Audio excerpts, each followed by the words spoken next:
Assalamualaikum warahmatullahi wabarakatuh.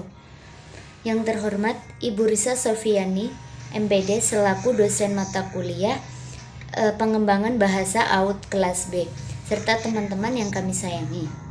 Di sini kami dari kelompok 2 ingin memaparkan hasil diskusi kami tentang gangguan berbahasa dan berbicara. Anggota dari kelompok kami yaitu dengan saya sendiri Nurjanah NIM 2419046.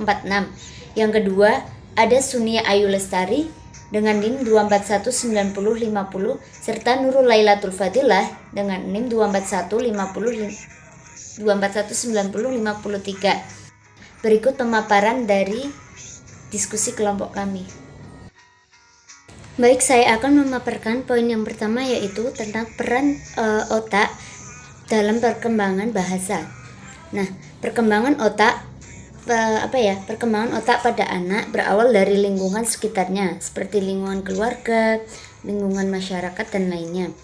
Dan yang kedua yaitu berdampak pada aspek perkembangan anak seperti aspek kognitif, fisik motorik, sosial, bahasa dan aspek yang lainnya. Lalu, otak merupakan organ tubuh yang letaknya di bagian kepala manusia, dan otak memiliki peranan penting dalam sebuah perkembangan bahasa atau perkembangan aspek lainnya. Karena pemerolehan bahasa pada anak yang berawal dari lahir itu melewati sebuah tangisannya yang menjadi bentuk respon terhadap stimulasi dari lingkungannya, atau bisa jadi dari senyuman si anak kecil bayi itu ketika orang tuanya mengajak komunikasi secara perlahan. Lalu mereka merespon akan berkembang seiring kematangan dalam hal mental atau umurnya. Lalu anak akan menguasai bahasa jika ia memperoleh bahasa sejak masa emas, yaitu masa 6-15 tahun. Atau bisa juga dari masa dalam kandungannya. Kalau dari masa dalam kandungannya itu orang tua harus sering membacakan sebuah buku, entah buku cerita atau apa dari dia masih di dalam kandungan. Lalu atau bisa jadi ketika dia masih usia bayi, orang tua mulailah mendidik anak dengan cara membacakan sebuah buku dalam satu harinya itu 1 kali boleh di waktu ketika mau tidur. Nah, di situ dengan seiring dan seringnya orang tua membacakan buku atau dongeng kepada anak akan mempunyai banyak kosakata yang ia peroleh. Nah, walaupun anak itu belum bisa berbicara dengan lancar, tapi ia sudah bisa menangkap apa yang ia dengar dan apa yang ia lihat. Karena bahasa merupakan kemampuan untuk berkomunikasi. Karena sulit dibayangkan jika suatu peradaban tanpa adanya sebuah bahasa. Nah, salah satu fungsi yang dijalankan oleh otak kanan adalah mengatur intonasi dalam berkalimat. Dan maka dapat dikatakan kedua bagian otak kita memiliki peranan penting dalam berbahasa. Keduanya atau otak kanan dan otak kiri dijembatani oleh corpus callosum, bagian yang bertugas menyampaikan informasi bagi hemisfer kiri dan hemisfer kanan. Untuk lebih jelasnya, sebenarnya peran dari otak kiri sendiri itu lebih bekerja sering dalam melakukan atau mengerjakan tugasnya seperti logika atau berpikir dan bahasa, semisal menulis, dalam hal membaca, berpikir maupun dalam hal menghitung. Lalu sedangkan otak yang sebelah kanan dinilai lebih baik untuk mengerjakan hal yang berkaitan dengan kreativitasnya seperti seni, musik, imajinasi atau hal yang lainnya. Lalu jadi otak kanan dan kiri sama-sama mempunyai peran penting dalam kehidupan manusia, karena keduanya yaitu otak kanan dan otak kiri tersebut bisa menjalankan tugasnya dengan baik sesuai dengan aktivitas seseorang.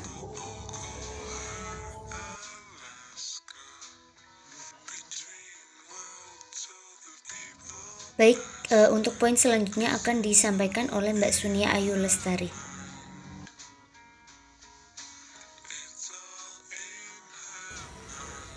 Baik, saya akan menjelaskan pada poin B, pengertian gangguan berbahasa dan berbicara, yaitu gangguan berbahasa pada anak usia dini yang dipakai oleh orang-orang sekelilingnya.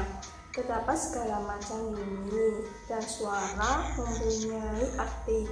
Anak tidak mampu memberikan arti mengalami afinasi audio, yaitu anak gagal mengartikan suara atau bunyi. Gangguan berbahasa disebut juga language disorder, yaitu gangguan berbahasa secara ekspresif dalam komunikasi lisan. Dan language disorder yaitu gangguan berbahasa secara ekspresi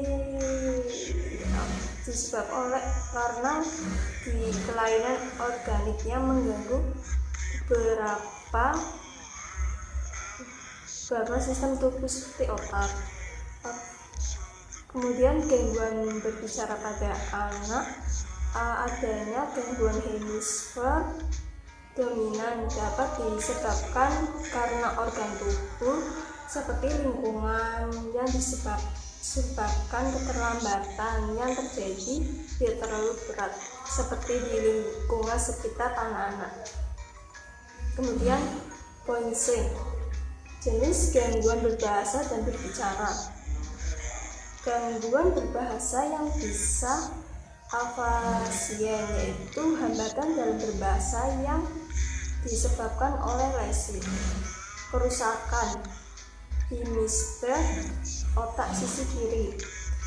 Bahwa afasia adalah sebuah gangguan yang biasanya mengenai semua modalitas bahasa, dan juga bahasa merupakan kemampuan seseorang untuk berkomunikasi melalui menggunakan simbol bahasa, yaitu pada jenis gangguan berbahasa dan berbicara.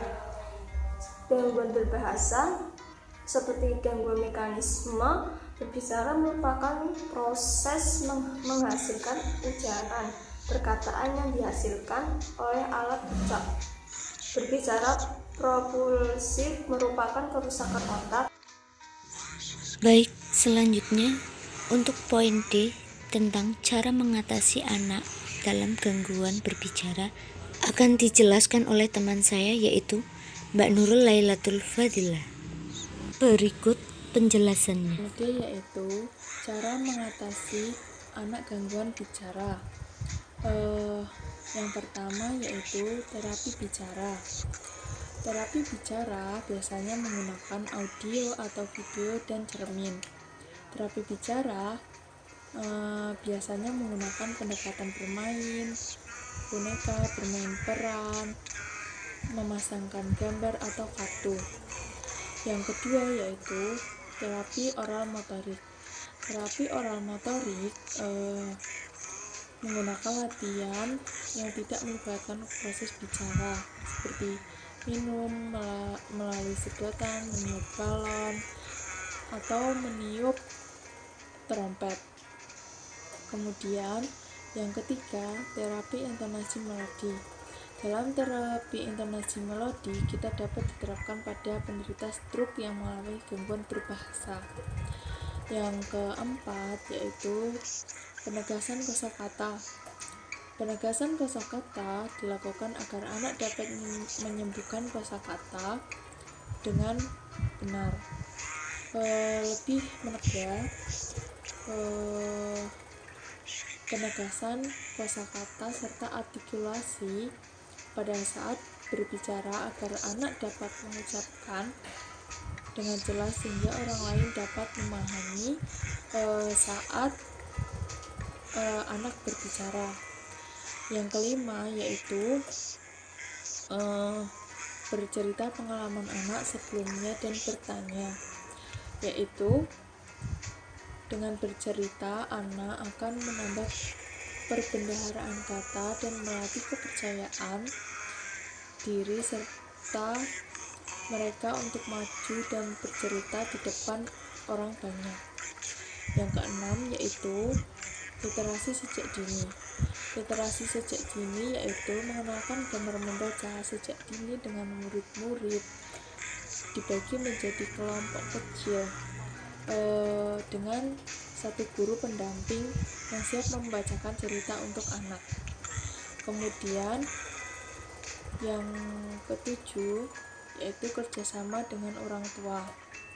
Kerjasama dengan orang tua yaitu dibutuhkan dalam menangani gangguan perkembangan bicara dan bahasa ekspresif. Untuk itu pendidik dan orang tua saling berkomunikasi terkait perkembangan anak dengan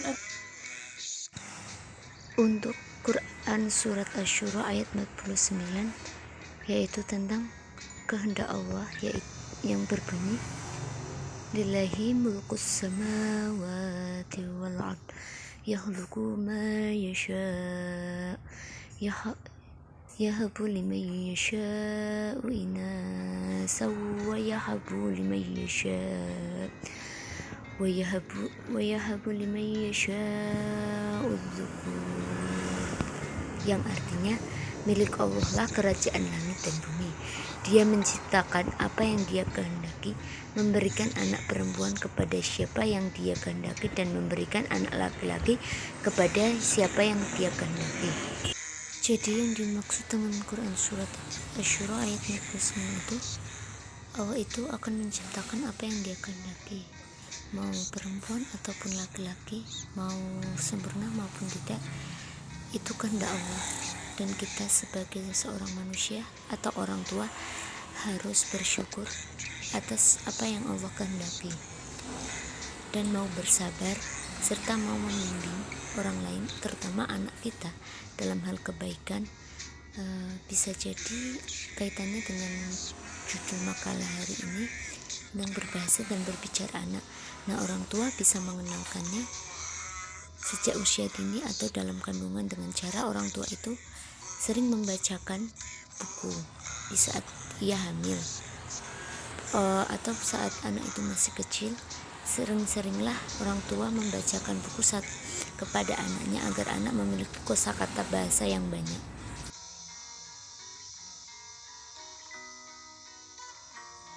Berikut referensi dari PPT kami atau daftar pustaka bisa kita lihat.